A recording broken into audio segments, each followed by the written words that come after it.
Está no ar o Falando de Copa Especial. Vamos abordar juntos a fase de quartas de final do Mundial 2018. E também tudo que já aconteceu até agora na Copa do Mundo. Então, você que é apaixonado por esportes, venha conosco! Um grande abraço para o nosso ouvinte, para você ligado na Rádio Futebol Clube. Como fizemos depois do encerramento das oitavas, aqui estamos para analisar a fase de quartas de final. Mas antes, vamos dar uma passadinha no que já aconteceu, né? Estou aqui com o Zé Boquinha, com o Marcelo Lima, com o Fábio Salgueiro, o timaço da Rádio Futebol Clube. E a primeira pergunta, vamos começar aí por ordem de idade, por ordem de idade. Zé Boquinha, aí depois vai o Salgueiro, aí vai... Não, o Salgueiro acho que é mais novo que o Marcelo. Bom, aí vocês se entendam. Zé Boquinha, alguma surpresa na Copa? O que até agora te chamou a atenção positivamente? E qual foi a sua grande decepção? Um abraço, Zé. Um abraço, Lima, Fábio, Marcelo, aos amigos que nos ouvem. Você não pode, você está sendo preconceituoso em me chamar primeiro. Aí todo mundo vai saber que eu sou o mais velho da turma, né? Podia deixar no ar, né? Você é o mais experiente. Sortear, né? Zé, você é o mais experiente, Zé Boquinha. Não é idade. Aí melhorou muito. Exatamente. Aí melhorou. Mais experiente melhorou muito. Eu chamei desde o começo a Copa da covardia, né? Não pelo número de gols, que está até me surpreendendo, né? É uma Copa cheia de gols, o que é legal, né? Jogos 4-3, enfim, decisão por pênalti, mas a covardia de time que faz um gol, recua e fica esperando ver o que vai acontecer, e perde o momento de matar o jogo, né? Isso tem acontecido com muita gente. A Espanha caiu fora por causa disso, quer dizer, um time muito superior ao time russo, mas ficou naquele lenga-lenga, achando que 1-0 tá bom demais, vamos fazer um gol mesmo, naturalmente, a hora que der e tal. Então esse tipo de comportamento é que me decepcionou em grandes times, né? Porque time pequeno, time vamos dizer, B, no plano B da Copa do Mundo, vai ter que jogar assim mesmo, não tem como. Você não quer que a Costa Rica jogasse contra o Brasil, atacando o Brasil o tempo todo. É claro que eles iam jogar na defesa o tempo todo. O México até tentou isso, mas depois teve que ir lá para trás para esperar o Brasil, não tinha como fazer. Então esses times, tudo bem, vão ter que jogar dentro do seu limite, né? Agora, times fortes como a Argentina, como França, a Alemanha principalmente, foram uma decepção gigante, né? Desclassificados, a Argentina é problemas terríveis, né? Dentro de comportamento, e a gente já falava disso lá nas eliminatórias, que alguma coisa errada estava acontecendo com o técnico, e até com o Messi, né? Porque o Messi... Nessa Copa do Mundo, desculpa, mas o Messi simplesmente jogou pro gasto. Ele falou, já que vocês estão brigando aí, eu não vou entrar nessa dividida, eu vou fazer o meu aqui se der. Se não der, paciência. A Alemanha pessimamente dirigida, pessimamente escalada, time achando que ia ganhar a hora que queria, e a Espanha, que chegou como a grande equipe do Mundial, esbarrou na sua presunção de ser uma grande equipe, porque não era. Tinha bons jogadores, mas não era uma grande equipe, e não usou a seu favor esse detalhe, o detalhe da camisa, o detalhe de ser campeão do mundo, de ter ótimos jogadores, não usou. A troca do técnico, eu acho que influiu nisso pelo menos em 50%, pesa, e a gente sabe muito bem que aí você está trabalhando há 2 anos com um técnico, você está invicto, você fala a mesma língua do cara, aí de repente o cara sai 2 dias antes da estreia da Copa.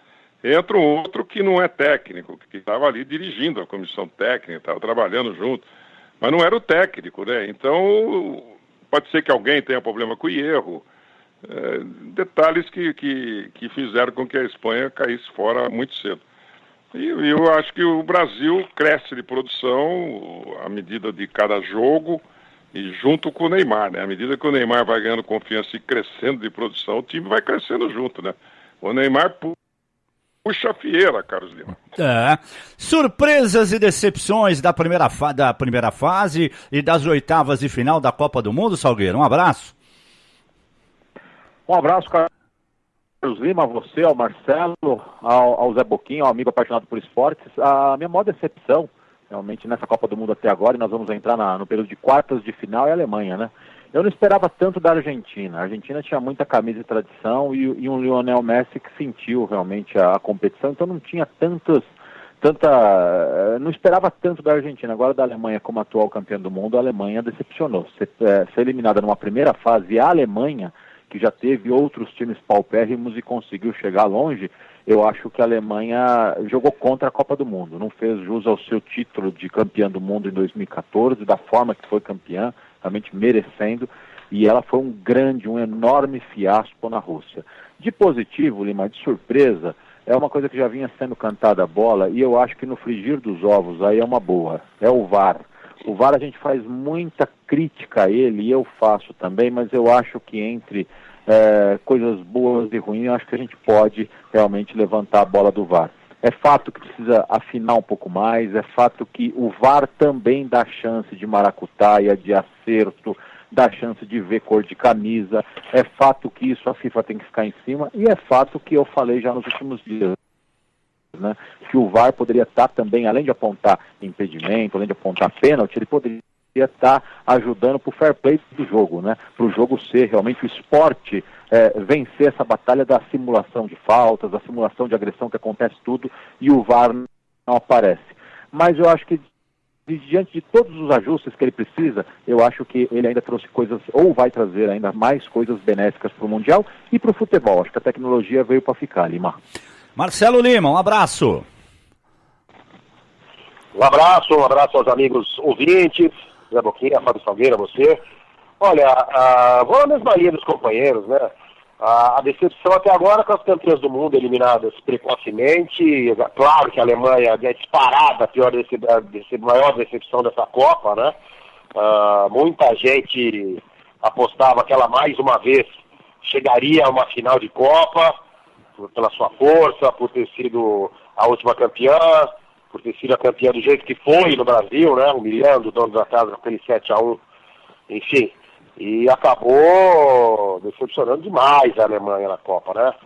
Ficando em último lugar do seu grupo, inclusive nessa fase de eliminação. A primeira fase da Copa realmente foi disparada o maior vexame, eu diria, nessa Copa do Mundo. E também a Argentina, com os problemas que teve, chegou aos trancos e barrancos na Copa, até que foi bem, se a gente pensar em chegar nas oitavas, né? Porque do jeito que estava, não seria novidade se ela ficasse na fase de grupos. Ainda conseguiu passar, mas aí pegou uma seleção muito melhor que ela, que a França, e não deu certo, né? E a Espanha perdeu para sua soberba, né? Ficou tocando bola, aquele joguinho que nós fizemos, fez 1-0, aquele tic-tac deles lá de 80% de posse de bola só para o lado, sem penetração, sem agredir a Rússia, que achou um gol e fez o que queria desde o início, que era levar o jogo para os pênaltis, e nos pênaltis a Rússia conseguiu passar, né?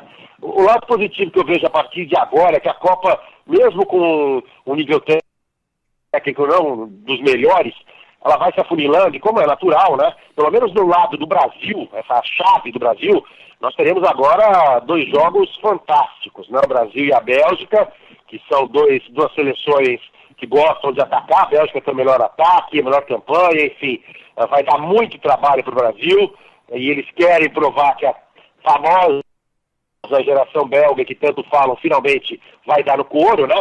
E o Uruguai e França também outro jogão. Por outro lado, a outra chave, eu já acho que é mais fraquinha, né? Então, vamos ver. Mas eu acho que o lado positivo é que nessa fase de afunilar as coisas, nós vamos ter aí realmente um grande espetáculo. Se não, por um lado da chave aí, né, com a Inglaterra, com a Suécia, com a Rússia e com a Croácia, pelo menos pelo lado do Brasil, França, Uruguai e Bélgica. Vamos ver. Mas é uma Copa que vem agradando, né? Nós que somos fanáticos por Copa, deixamos de lado, né, as decepções e tal, e vamos focando no positivo, né? Bom, eu também acho que a grande decepção foi a Alemanha. Um fato positivo, eu destaco mesmo o VAR, apesar de tudo que ainda tem que evoluir, mas já resolveu vários problemas. Teve até uma simulação outro dia, se não fosse o VAR, os confrontos seriam diferentes, aquela coisa toda. E para mim, a grande surpresa da Copa chama-se Suécia, né? Porque ela estava num grupo com Alemanha e México. Eu não vou contar a Coreia do Sul. Teoricamente, né, ela não ia nem passar para a segunda fase. Aí passou para as oitavas. E, bom, Suécia e Suíça, tudo bem, podia acontecer qualquer coisa. Mas, bem ou mal, eles já chegaram em quartas de final. Então, é uma seleção que não é brilhante, está longe disso, é aquele futebol pragmático, mas que é bom a gente lembrar o seguinte: ela, nas eliminatórias, estava num grupo com França e Holanda. Ela chegou em segundo, ou seja, ao chegar em segundo, ela já mandou a Holanda para casa. Quer dizer, tirou uma seleção que tem tradição de Copa, 3 vezes vice-campeã do mundo. Aí foi para a repescagem e tirou a Itália. E aí chegou num grupo que tinha a Alemanha e tirou a Alemanha também. Né? Então, é bom a gente ficar de olho na Suécia aí, que às vezes com esse futebolzinho é meio pragmático, e por estar de um lado mais fraco, né, ela pode fazer alguma coisa na Copa. Aliás, como já dissemos aqui, a única final que seria repetida em termos de Copa do Mundo seria Brasil e Suécia. Acho pouco provável, mas pode acontecer. Por que não? Antes de falarmos, de projetarmos aí os jogos que vão acontecer, eu queria falar um pouco de seleção brasileira. Algumas coisas estão pipocando aí. Uma delas, amanhã, com certeza, vai ser colocada na coletiva do Tite. Porque sempre antes do jogo tem aquela coletiva padrão da FIFA e o técnico, queira ou não, ele é obrigado a falar. Então vocês já devem ter tomado conhecimento, as redes sociais eles estão repercutindo, o Tite, quando ele era técnico do Corinthians lá em 2012, naqueles confrontos com o Santos, semifinal de Libertadores, ele criticou o Neymar, dizendo que o Neymar era dando a entender que ele era caicai, enfim, tudo aquilo que o pessoal critica, que quem não é brasileiro hoje, e às vezes até a imprensa brasileira, critica no Neymar, e o Tite tem protegido o Neymar disso, ele fez lá atrás quando era adversário do Neymar. Que tipo de repercussão pode ter isso? Vamos começar com você, Salgueiro. Olha, Lima, a repercussão, acho que a seleção vai estar muito bem blindada, eu acho que o Tite vai saber dominar isso no vestiário, com o Neymar. Eu só acho que isso é uma tremenda covardia trazer agora a público isso. Sinceramente, eu não sei o que o cara ganha em buscar isso para trazer agora. Lá atrás, quando veio à tona isso, tinha um outro contexto, era uma outra situação. Eu, sinceramente, eu não sei se é querer jogar contra, se é querer achar, descobrir a pólvora ou achar uma nova nomenclatura no jornalismo esportivo. Eu acho que o Tite vai levar de letra. O Neymar está me passando uma maturidade nos jogos da Copa do Mundo que está me surpreendendo. Eu esperava ele muito mais imaturo e ele não está. Ele está com a cabeça muito boa, ele está muito concentrado. E eu, sinceramente, lamento demais isso ter vindo à tona. Eu acho que não tem nada a ver. Isso é uma covardia. Marcelo. Eu concordo com o Salgueiro, porque se você pegar, claro, quem colocou isso no ar, quem foi resgatar isso, quer dizer o seguinte, claro, se você tirar tudo do contexto, só pegar o conteúdo do que disse o Tite lá atrás e o conteúdo do que disse o Osório agora, mais ou menos a mesma coisa, né? Porque é um mal para as nossas crianças, não é exemplo, bababá. Só que são contextos completamente diferentes, quer dizer, não tem nada a ver. Sem resgatar um negócio lá de, 4 anos atrás, para querer colocar agora, nesse contexto. Eu acho que, como em todos os lugares, nós temos os chamados haters, né? E tem gente que não gosta do Tite, né? Então, quiseram já fazer polêmica. E para fazer polêmica nesse mundo virtual é rápido. São 2 palitos, né? E acho que essa foi a maior intenção. Jogar isso aí no ar para tentar tumultuar, para tentar constranger, enfim, mas acho que não vão conseguir não. E aí a seleção estão bem blindadas e bem calejadas em relação a isso. Zé Boquinha, com a sua experiência também de técnico, além de ser um cara muito vivido, como que o Tite deve lidar com essa situação?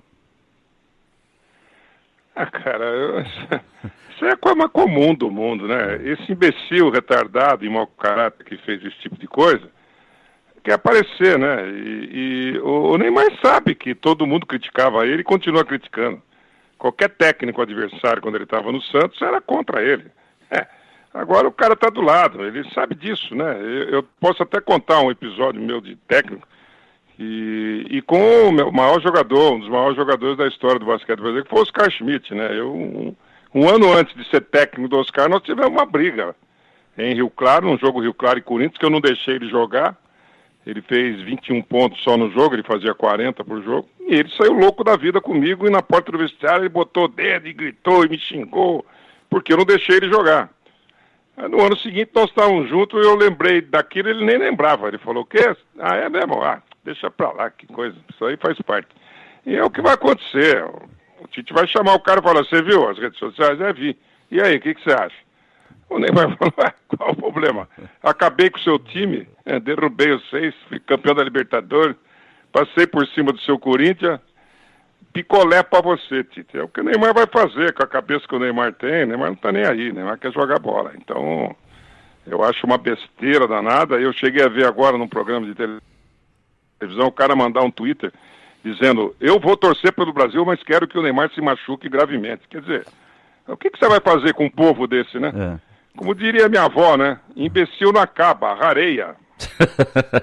Bom, só colocando, isso foi em 2012, foi no ano que o Corinthians ganhou a Libertadores. O Santos havia vencido em 2011 e foi naqueles confrontos semifinais lá, uma jogada em que o Sheik foi expulso por uma entrada no Neymar, e aí depois, quando o Neymar viu que o Sheik tinha sido expulso, ele levantou e saiu caminhando normal. Foi isso que irritou o Tite, né, na época lá, e foi o que aconteceu. Bom, mudando a página aqui... Só para complementar, pode falar. Lima, desculpa interromper.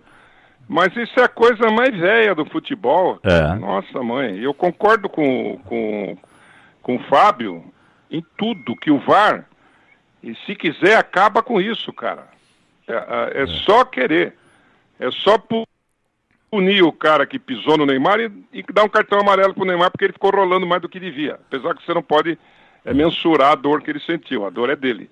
Mas é mais ou menos isso aí, é o exemplo que eu tô dando agora. O cara bateu, o juiz não fez nada, o nego do VAR falou: para o jogo. Teve um lance só até agora na Copa do Mundo, eu não me lembro qual era o jogo, que o VAR parou o jogo, que o cara tinha dado uma cotovelada na saída de bola no jogador da defesa.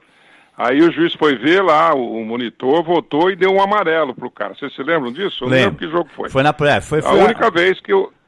Quem foi? Foi na primeira rodada, eu não lembro o jogo, mas o VAR estava pedindo vermelho e o juiz achou que era lance para amarelo. Mas ele deu pelo menos um cartão pro cara. Exatamente. Foi a única vez que eu vi o VAR interceder nisso aí. E o VAR tem obrigação. Se ele foi criado, é para acabar com todas as dúvidas do jogo. Com o antijogo, com esse tipo de coisa desleal. E... sei lá, né? E só para complementar, o Osório está sendo castigado, criticado demais no México, né? Porque quando acabou o jogo, ele pegou a aguinha dele, foi embora pro vestiário e deixou os jogadores chorando lá no campo, não deu nem atenção pro time. Meu amigo, tá pensando o quê? O mundo gira e a Lusitana roda. Agora, seleção brasileira. Um assunto também que eu tenho ouvido falar muito e acho importante a gente discutir aqui, a participação do Gabriel Jesus na Copa. Ele tem sido cobrado por ser um atacante que não fez nenhum gol. Por outro lado, os companheiros, o William disse isso hoje na coletiva, e o Tite, têm destacado a importância tática do Gabriel Jesus. Então eu quero saber de vocês, vou começar com você agora, Marcelo.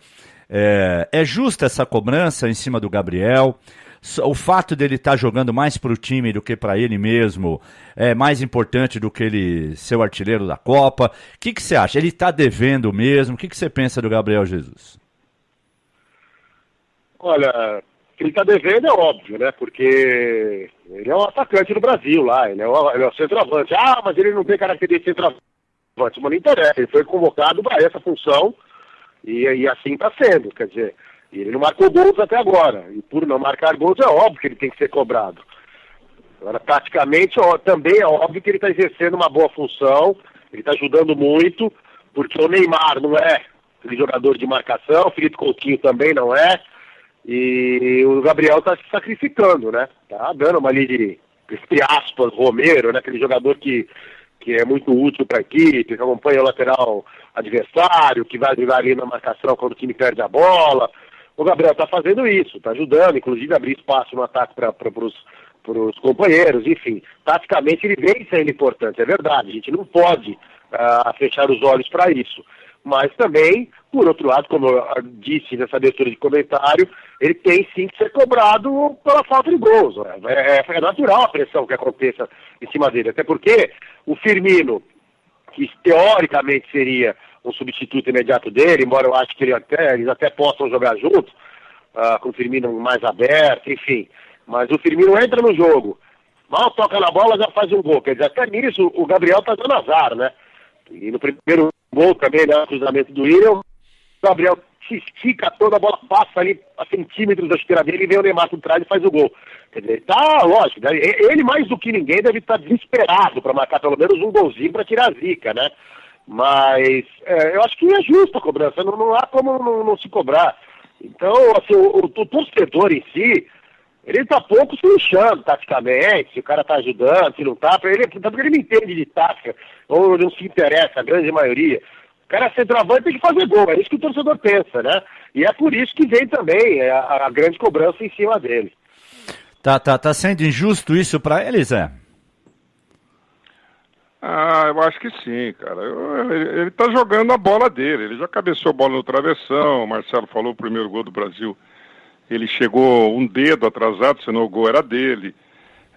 O goleiro, ele teve o jogo contra a Sérvia, ele teve duas chances que o goleiro fez belas defesas.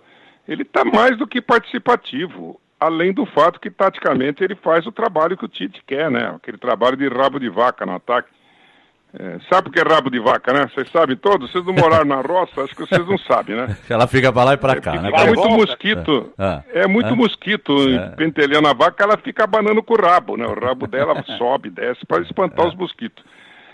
Então é o centroavante rabo de vaca, né? Tem o centroavante boi de piranha e tem o centroavante rabo de vaca. O boi de piranha é aquele que joga enfiado para puxar o zagueiro em cima dele. E o Gabriel está fazendo esse trabalho otimamente dentro do que o Tite quer. Foi o artilheiro nas eliminatórias, não está dando sorte, o Marcelo falou bem isso. Então, e esse negócio também de a gente ficar psicado, o centroavante faz 500 minutos que não faz um gol, e o time está invicto, está ganhando todos os jogos, não tem nada a ver uma coisa com outra, né? O momento é de outros jogadores fazendo gol. O lance do Paulinho contra a Sérvia, é o Gabriel que sai, puxa dois zagueiros com ele e abre um buraco para o Paulinho entrar e fazer o gol, um belíssimo gol. Então é esse tipo de detalhe que a gente tem mais que analisar do que o gol. O gol vai acontecer, de repente ele vai fazer o gol da Copa do Mundo, do título, pode acontecer, né? Então é uma questão de momento, mas eu acho que taticamente, por enquanto, não se mexe com ele. O Firmino fica no banco para ser uma ótima opção de banco, como ele tem sido. Ele tem entrado e ajudado demais. O gol contra a Costa Rica foi ele que cabeceou, para o Gabriel, que tentou ajeitar e a bola escapou e vinha o Felipe Coutinho e fez o gol.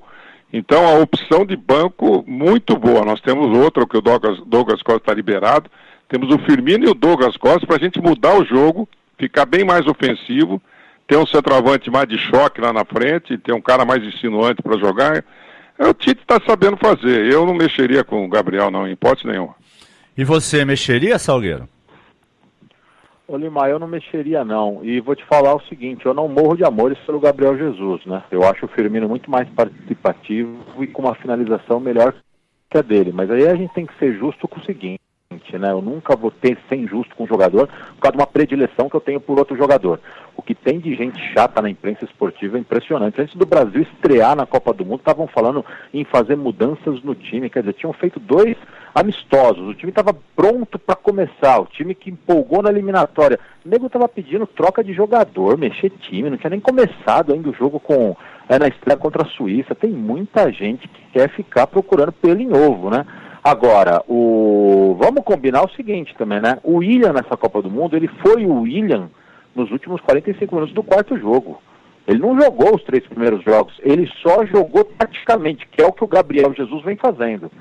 Essa onda, essa fumaça em cima do Gabriel Jesus, me lembra muito o Serginho 82. O Serginho 82 só tem uma diferença. O Tele Santana falou tanto na orelha dele, mas tanto na orelha, você tem que se comportar, você não pode ser expulso, que ele não conseguia fazer gol, ele não era o Serginho, que é o Serginho goleador. Agora querem pegar no pé do cara, o Tite não vai mexer, o Tite se blinda com esses caras aí que ficam enchendo a paciência. Marcelo... Ô Lima. Oi, Zé. Lima, não, deixa eu falar. O Serginho jogou no último terço do campo rezando o terço na Copa de 82. Com certeza, é isso aí. Falou certo, Zé, falou certo. Marcelo ou Felipe Luiz? Interrogação, diria o nosso Avalone. Vamos lá, Zé. Marcelo ou Felipe Luiz para o jogo de sexta? Jogo eliminatório de a segurança que o Felipe deu, que é coisa que o Marcelo não dá à defesa, eu sou Felipe, eu não tenho a menor dúvida. Deixa o Marcelo no banco para uma eventual mudança de comportamento se estiver perdendo o jogo. Fábio? Felipe Luiz. E você, Marcelo, o seu xará ou o Felipe?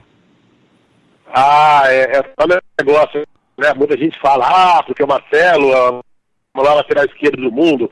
No Real Madrid ele é mesmo, na seleção ele pra mim nunca jogou 70% do que joga no clube, né? E ele tem aquele problema, ele é bom no ataque e tal, mas normalmente ele deixa um corredor ali pro adversário, né? Saber, se souber explorar ali é um problema. E a Bélgica tem um ataque poderoso ali, né? Do meio pra frente a Bélgica é muito boa seleção.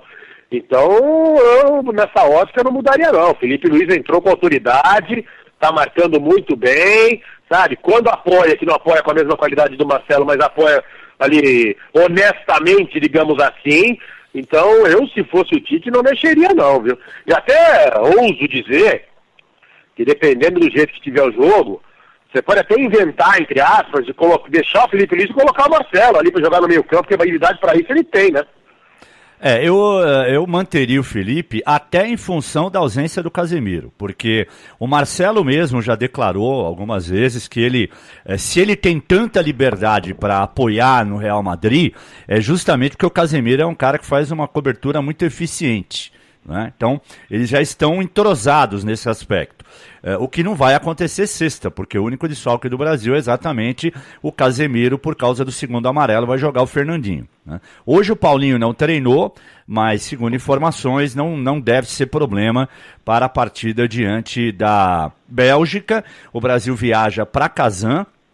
Amanhã já vai treinar no campo do Rubin Kazan, ele não vai treinar no estádio do jogo, aí em função de uma preservação, né, do gramado, porque agora já se passaram, já foi a primeira fase, já passou a fase de oitavas e final. Então para preservar o gramado, o Brasil, mas também o gramado deve estar legal na hora do jogo, vai treinar no campo do Rubin Kazan. Antes da gente projetar as quartas, tem uma notícia aqui, eu vou ler a notícia que chegou, e eu quero que vocês me digam se vocês já ouviram isso em algum lugar, em algum momento. Atropelamento e morte em Sochi. Uma pessoa morreu e 3 foram hospitalizadas após um carro subir a calçada e atingir um grupo de pedestres nesta quarta-feira em Sochi, uma das sedes da Copa do Mundo. E aí é que vem a pergunta para vocês, se vocês já ouviram isso em algum momento. Segundo a polícia, a vítima fatal é um homem de 63 anos. Autoridades locais estão investigando o caso. Os indícios iniciais sugerem que o motorista possa ter dormido ao volante. Vou começar com você, Marcelo. Eu não ouvi isso, e se tem uma coisa que a Rússia está fazendo bem, é esconder e abafar esses atentados, porque já tivemos um dessa lá em Moscou, e a desculpa foi exatamente a mesma. E a gente vendo as imagens, ficou claríssimo que não dormiu coisa nenhuma. O cara entrou na calçada para atropelar as pessoas, por sorte não morreu ninguém, mas 8 ficaram feridos. Esse tipo de atentado tá comum na Europa, né? E agora que você está me falando aí, com certeza, claro, eu não vi as imagens, mas tem todas as características de mais um atentado. O cara pega, joga o carro em cima da calçada e sai fazendo strike, quer dizer. E que a Rússia se conhece, né? Os caras estão fazendo ali o esquema de guerra para que não aconteça, que não saia disso, que abafem, que amenizem, para que não digam que foi um atentado terrorista. E a desculpa dada em Sochi está sendo a mesma que eles deram lá em Moscou, né? Dizendo que o cara dormiu no volante. E ficou claro para mim nas imagens de Moscou que não dormiu coisa nenhuma, né? É lamentável, mas era até previsível que acontecesse isso, né? E aí, Salgueiro, dá para desconfiar ou é difícil da gente desconfiar de que não foi um simples acidente? Lima, a gente deve desconfiar, né? Porque a gente tem o faro jornalístico, a gente sabe como é que funcionam as coisas e a gente sabe a intolerância que está no mundo, né? Esses ataques na Europa, em todo o planeta. Então é fato que a gente tem que desconfiar e a gente tem que lamentar profundamente, infelizmente. Zé, quer falar sobre o assunto? Eu vou na mesma linha dos dois e acrescento um negócio que hoje eu estava até conversando aqui em casa, perguntando o seguinte: a gente não vê em nenhum momento alguma notícia da Rússia sobre assassinatos, sobre tráfico, assassinatos de tráfico. Não tem lá, ninguém morre na Rússia assassinado, ninguém não tem traficante na Rússia, não existe nada. Estou dizendo isso só para endossar o que vocês estão falando em termos de blindagem, né?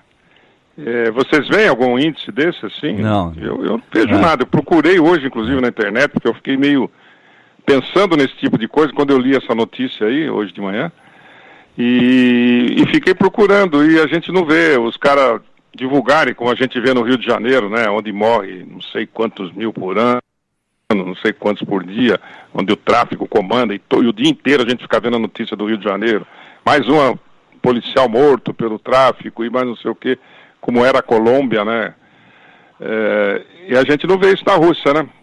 Me corrijam se eu estou errado. Não vê, e eu também não vou corrigi-lo. Bom, vamos falar de futebol agora, que é o nosso voltar para o futebol, né? Tem uma notícia aqui, rapaziada. Jornal Uruguaio crava: Cavani não vai jogar diante da França.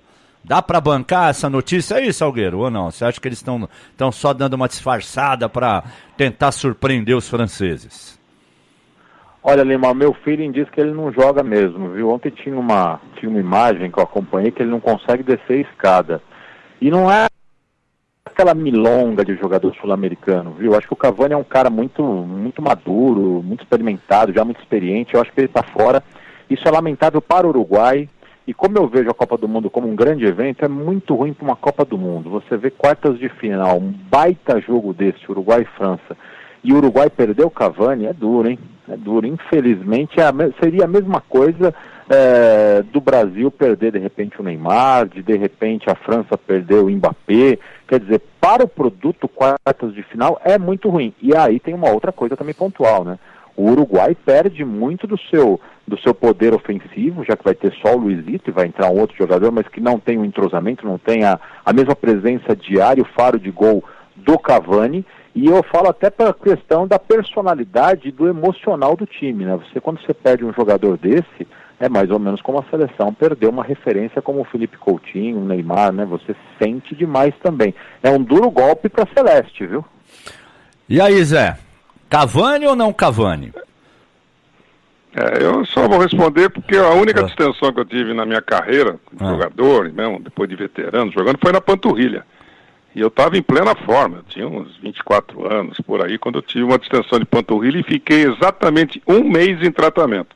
Eu só voltei a bater bola depois de um mês, e é claro que em condições. É claro que aquela época era a época que amarrava cachorro com linguiça, né? A época que você fazia forno beer, ultravioleta, eram umas coisas esquisitas da época, né? Gelol.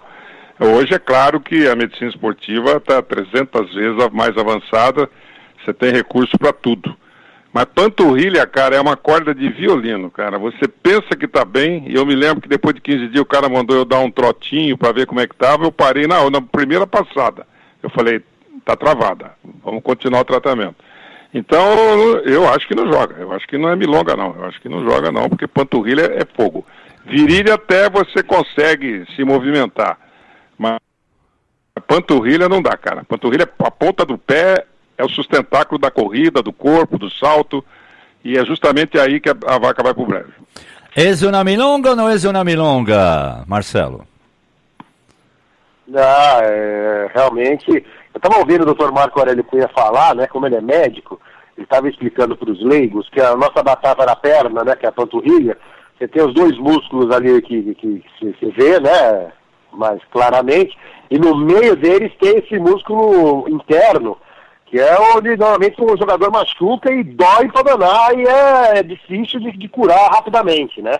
E parece que foi ali, nesse músculozinho aí, que tá no meio da batata da perna da panturrilha, que o Cavani acabou se contundindo. Então, não tem jeito, né? Vai ficar fora, e mesmo que o Uruguai passe pela França, não sei se vai dar tempo não dele numa semifinal poder jogar. Infelizmente pro Uruguai, né? Que o Suárez que deve entrar é bem superior a ele, né? Mas paciência, né? Vai ter que, mais do que nunca, o Uruguai fazer valer a sua obediência tática defensiva para tentar ganhar esse jogo da França. Vamos então agora para as quartas de final. Essa fase começa na sexta, 11 da manhã, exatamente com esse jogão entre Uruguai e França. Vamos começar com Fábio Salgueiro. E aí, Salgueiro, quem passa para provavelmente tomar a pegar o Brasil na semifinal? Eu acho que passa a França, mesmo se o Uruguai tivesse o Cavani. A expectativa é de um grande jogo, mas eu acho a França mais encorpada, mais time, mais talento. E a França ganhou aquela dose de confiança final da minha parte quando ela virou o jogo para a Argentina da forma que ela virou.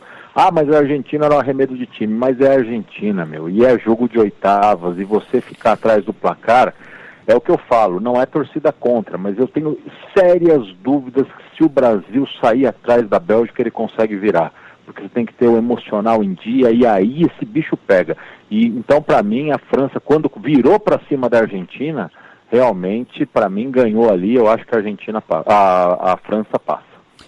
E aí, Zé Boquinha? A Lele Bleu ou Uruguajos?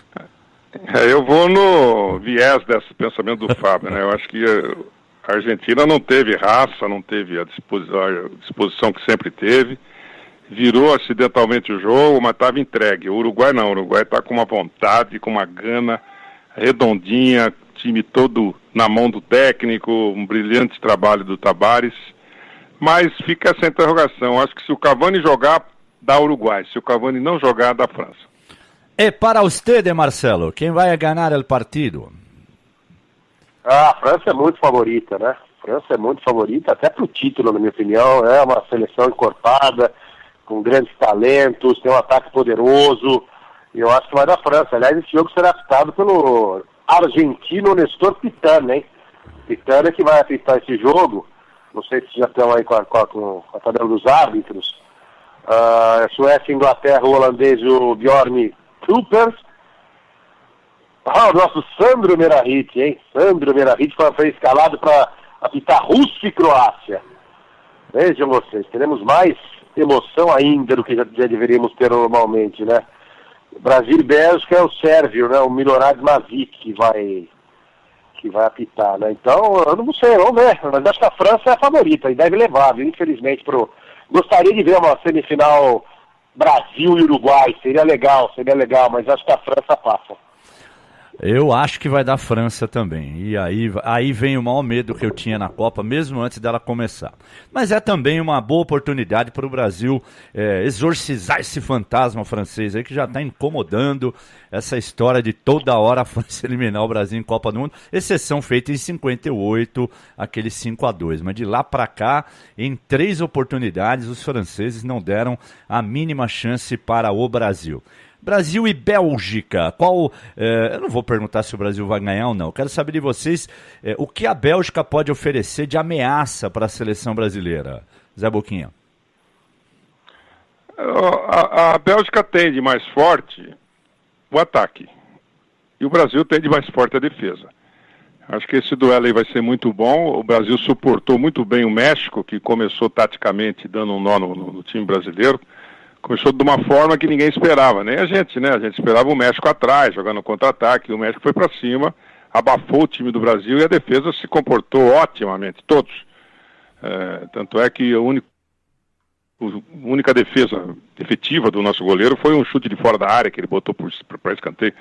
Então, nesse detalhe aí, nós vamos levar vantagem, a nossa defesa está muito bem, eu só sinto esse negócio de sair o Felipe Luiz entrar o Marcelo. E a defesa, e aí é um detalhe que eu estava pensando aqui durante o programa, depois que você perguntou sobre o Marcelo, os pontos fracos do time belga são as laterais, cara. E aí eu entro na cabeça do Tite, né? Eu falo, cara, eu tenho uma defesa forte, eu seguro o Paulinho e o Fernandinho, e quando tiver a bola eu largo o Marcelo na ponta esquerda. É por onde eu vou furar essa defesa com facilidade. Ele deve estar pensando isso. É o que eu raciocinei nesses 15, 20 minutos aqui. Por isso que o Marcelo deve entrar. Então é a defesa do Brasil segurando esse time da Bélgica, principalmente no começo do jogo, prendendo o jogo, travando os caras e aproveitando ajeitando o Marcelo pela esquerda, que ele já está entrosadíssimo com o Felipe Coutinho e com o Neymar. E a gente volta dizendo, do meio do campo para frente, o Marcelo é o maior lateral ponta esquerda do mundo. Não tem ninguém igual a ele. O grande problema é do meio do campo para trás.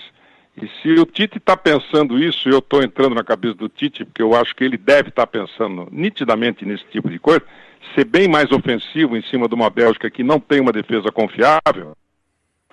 Porque o time que toma 2 gols do Japão, meu amigo, desculpa, mas somente o primeiro gol, o lateral esquerdo travado, o lado direito também, então esse vai ser um tipo de jogo importante para o Marcelo nesse aspecto. O Tite deve estar treinando para isso. Qual a principal arma belga, Marcelo? É o ataque, né? Sem dúvida nenhuma. Os jogadores da Bélgica, eles usam muito bem a altura, né? O Lukaku, talvez o Fellaini entre aí para encher o saco, né? Como fizeram com o Japão. Que vira uma arma. A Bélgica ela usou muito essa arma, né? Porque viram que o Japão era time de estatura baixa. Aí colocaram o Fellaini depois de tomar o segundo gol para tentar ganhar o jogo aéreo e deu certo, né? Tirando ali o último contra-ataque que a Bélgica virou o jogo, foi muito bem tramado, né? Mostrou muita velocidade, muita coordenação na saída da defesa para o ataque, na transição, mas ganhou o jogo no jogo aéreo, ele empatou, né? No jogo aéreo, eu acho que pode ser uma arma da Bélgica contra o Brasil. Apesar da defesa brasileira ser muito boa, só tomou um gol até agora naquela bola da Suíça lá que foi falta no Miranda, mas eles podem usar isso, e podem e devem, né? E o Brasil tem que tomar cuidado para que não aconteça nesse jogo da Bélgica o que aconteceu em um lance só, é verdade, depois corrigiram, de que a bola lançada no ataque do adversário da esquerda para a direita no cruzamento, fique mano a mano o Fagner com o atacante, porque isso aconteceu contra a Sérvia, para a sorte do Brasil, o nosso goleiro defendeu, né? E se isso acontecer contra a Bélgica, a gente pode não ter a mesma sorte, que é óbvio que numa disputa de bola aérea o Lukaku com o Fagner ele vai perder, e não é só com o Lukaku, vai perder com quem subir, né? Então o Brasil tem que tomar cuidado com isso. Eu acho que a Bélgica, é claro, é uma equipe muito rápida, mas ela vai explorar sim essa boa altura, essa boa estatura que eles têm, não só no ataque, mas como seus defensores também, nas bolas paradas, costumam subir, enfim. É uma arma que a Bélgica deve tentar usar contra o Brasil. E para você, Fábio? Olha, Lima, coincidentemente, hoje eu fiz um raio-x, né, do confronto Bélgica e Brasil, apontando os erros, as virtudes e defeitos de cada time. E é lógico que a gente não pode deixar de afirmar que o ataque belga é muito bom, né? Inclusive, como o Marcelo falou, o Fellaini pode ser uma novidade. O Lukaku, que é o vice-artilheiro, acho que vai ser o grande teste do miolo de zaga do Brasil, que até agora realmente eu acho que não foi testado de forma realmente muito séria, muito dura, e o Lukaku é um cara de físico, é um cara que vai testar o Miranda e o Thiago Silva, que fazem até então, uma Copa irrepreensível, e cheguei à conclusão do seguinte: o grande trunfo do Brasil é o equilíbrio tático, é ser um time equilibrado em todos os setores. A Bélgica, ela é da frente, do meio para frente, ela é sensacional e mostrou isso no terceiro gol contra o Japão, que é uma jogada de contra-ataque das mais lindas que eu já vi na história do futebol. Lindo aquele lance. Agora, atrás, falta um Casemiro na cabeça de área da seleção bélgica. Porque o Witzel, ele não é um cara de pegada. O De Bruyne, ele joga com a bola nos pés. Sem a bola ele não joga, ele não consegue, ele não tem pegada. Ele é um craque com a bola nos pés. Então, falta isso para a Bélgica. E fora que o miolo de zaga da Bélgica tem seus problemas também. Enfim, eu prevejo um jogo muito aberto, um jogo de muitos gols. Eu acho que dá Brasil, mas eu fico com o pé atrás, impressionante, e pego até, desculpa o termo, mas um pouco de bode com a arrogância do brasileiro em achar que realmente a Bélgica não é nada disso, não sei o que lá. Olha que se acontecer o revés, o tombo vai ser doído de ser assimilado, hein? Assim, na minha opinião, a Bélgica tem essa jogada aí com o Lukaku aérea, que é forte, além da habilidade dos seus jogadores, né? Somente o Hazard, o Mertens está numa fase muito boa, é um cara que bate bem, inclusive de fora da área, tem que tomar cuidado com isso, e espero que não haja um momento no jogo em que o Brasil tenha que se expor e dê o contra-ataque para o time belga, porque eu concordo com o Salgueiro, o contra-ataque da Bélgica é muito forte e isso pode complicar a vida da seleção brasileira. Para a gente encerrar, do outro lado, mais assim, em nível, não vou nem dizer de palpite, mas até de análise. Vamos lá. Começando com você, Marcelo Lima. Do outro lado, quem sai entre Inglaterra e Suécia, Rússia e Croácia, quem serão os semifinalistas? Vamos lá. Bom, a Inglaterra e Suécia vai ser um jogo muito equilibrado. A seleção inglesa, sinceramente, me decepcionou no que mostrou ontem contra a Colômbia. E eu não acho que entre como favorita. A Suécia é uma equipe metódica, chata, tecnicamente eles são muito disciplinados. E um confronto entre europeus é aquela típica partida que olha, se quiser apostar uma grana que vai ser decidida nos pênaltis, é bom apostar porque você tem grande chance de conseguir ganhar a graninha, porque tem essas características, mas pela tradição, vou continuar apostando na Inglaterra, mas sem muita convicção. No outro jogo, eu estava vendo reportagem agora aí na televisão, e a Rússia ficou muito confiante, depois que ganhou da Espanha, eliminou uma campeã do mundo, uma das favoritas da Copa, e eles estão muito confiantes. E essa confiança pode ser ótima, por incrível que pareça, por mais contraditória, essa confiança na seleção russa pode ser ótima para a Croácia, que tem uma boa seleção, principalmente do meio para frente, é uma seleção com grandes jogadores também, já mostrou muita qualidade, já botou a Argentina na roda também nessa Copa do Mundo, o Modric vem fazendo uma boa Copa, embora no último jogo não tenha sido tão bom assim contra a Dinamarca, mas é um jogador que faz uma boa Copa no geral e pode desequilibrar. Então, se a Rússia, pela empolgação, não vier contra a Croácia, que não é, né, aquela seleção com pedigree, digamos assim, que tinha a Espanha, por exemplo, se ela resolver ela abrir mão da sua linha de 5, daquele ferrolho armado contra a Espanha, e quiser sair para o jogo, ela vai se dar mal. Ela vai se dar mal porque a Croácia ganha e ganha com certa facilidade na Rússia. A Croácia, para mim, já é favorita. Agora, se a Rússia continuar com os pés no chão, com aquele jogo, com a marcação ferrenha, com aquela linha de 5 atrás, e tal, pode ser que leve nos pênaltis. Mas, para mim, da Croácia, e se a Rússia achar que está podendo botar as mangueiras de fora, vai se dar mal. Vai levar um belo de um tombo. Zé Boquinha, semifinal do outro lado fica como? Eu acho que a Inglaterra tem um pouco de favoritismo, né? Que vem bem, e tropeçou quase contra a Colômbia, mas passou, então vai com muita moral. A Suécia também é muito estabilizada, né? Mas é um time que eu não vejo a Suécia assim como um time que ofereça muito perigo, não. No outro lado, a linha do Marcelo é exata, né? Se a Rússia jogar contra a Croácia da maneira que jogou contra a Espanha, ganha o jogo. Ela ganha na paciência, fica lá atrás esperando e tentando um contra-ataque, tentando uma bola aérea e pode chegar ao gol, levar o jogo para os pênaltis. Eu só gostaria de perguntar para vocês, eu não sei o que você vai perguntar depois, o Sandro Meirahit é o melhor árbitro brasileiro? Esse cara teve tanta encrenca quando ele apita, acho que metade dos jogos dele tem encrenca. É claro, agora ele tem o VAR para fiscalizá-lo. Mas você acha que ele é o melhor árbitro brasileiro? Vamos lá, Salgueiro, semifinal do outro lado, quem passa? Eu vou torcer muito para que dê Inglaterra e Croácia, mas eu acho que aí vai dar uma zebra, tá? Eu acho que vai dar uma zebra e eu não gostaria, assim como eu torci muito para a Bélgica virar contra o Japão, porque eu gosto do produto Copa do Mundo e eu acho que é uma várzea se passa a Rússia, se passa a Suécia. Mas eles mereceram jogar, é verdade, mas eu prefiro que passe seleções de tradição, mesmo que não estejam jogando nada. Eu prefiro, para mim é muito melhor assim. Então eu vou torcer muito para que dê Inglaterra e Croácia, mas eu acho que aí pode dar uma zebrinha assim, de repente uma Suécia, de repente uma Rússia, que seria muito ruim, mas faz parte, tá? Estão na parada.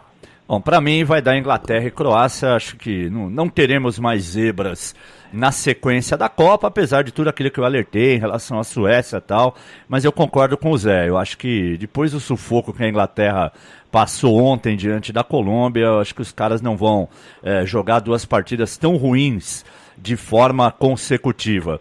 Quanto à arbitragem, aí Zé, eu nem acho que ele seja o melhor árbitro do Brasil, mas ele é um cara bem relacionado na CBF, e você sabe que isso conta, né? E perguntaria para você, quem é o melhor árbitro? Quem deveria estar na Rússia hoje, Zé? Eu não posso responder, porque aí vai ser cabotinismo, né?